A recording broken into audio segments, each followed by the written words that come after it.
యెహోవా యందు నమ్మికయుంచి మేలు చెయ్యము, దేశమందు నివసించి సత్యమును అనుసరించుము.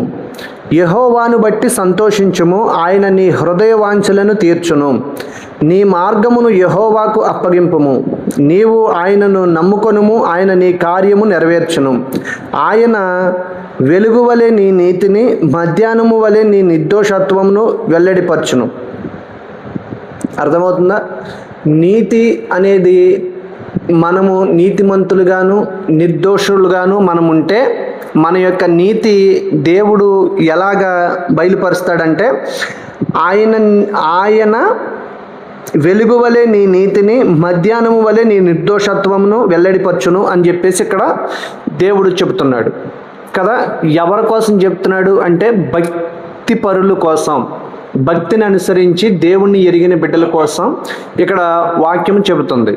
ఈ భక్తి పరులు అనేవాళ్ళు ఎలా ఉండాలి అంటే, దేవుణ్ణి ఎరిగిన ప్రతి బిడ్డ కూడా భక్తిపరుడే.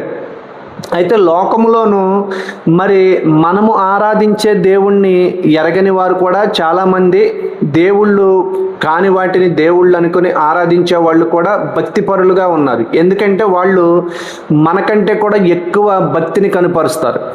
ఈ భక్తిపరులను బట్టి లోకానికి ఏదన్నా హాని జరుగుద్దా అంటేని, భక్తి ముసుగులో ఉన్న భక్తిహీనులను బట్టే హాని జరుగుద్ది. కానీ ఇక్కడ విగ్రహారాధన చేసేవాళ్ళు ఉన్నారు, ఇక వేరు వేరు దేవుళ్ళని ఆరాధించే వాళ్ళు కూడా ఉన్నారు లోకంలో.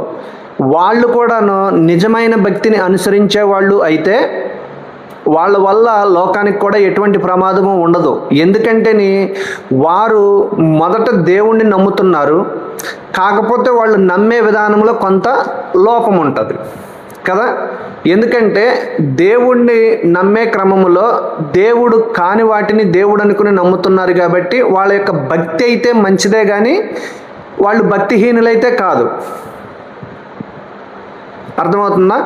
భక్తి మంచిది కాబట్టి అట్టి వారు కూడా లోకానికి మేలు చేసే వాళ్ళల్లో చాలామంది గొప్పవారు ఉన్నారు. మంచిగాను దేవుని పేరట అనేకమైన కార్యాలు చేసేవాళ్ళు కూడా ఉన్నారు. ఇక్కడ లోపము ఏంటనేది ఏంటంటే, ఇక్కడ దేవుని యొక్క మహిమ స్వరూపమును వాళ్ళు దేనికి ఆపాదించుకుంటున్నారంటే, మనుషుల యొక్కయు, జంతువుల యొక్కయు, పురుగుల యొక్కయు, ప్రతిమలకు దేవుని యొక్క మహిమను ఆపాదించుకొని వాటిని దేవుళ్ళుగా నిలబెట్టుకుని ఆరాధిస్తున్నారు. అది తేడా. అర్థమవుతుందా? అంతేగాని వాళ్ళు భక్తిహీనులైతే కాదు, కానీ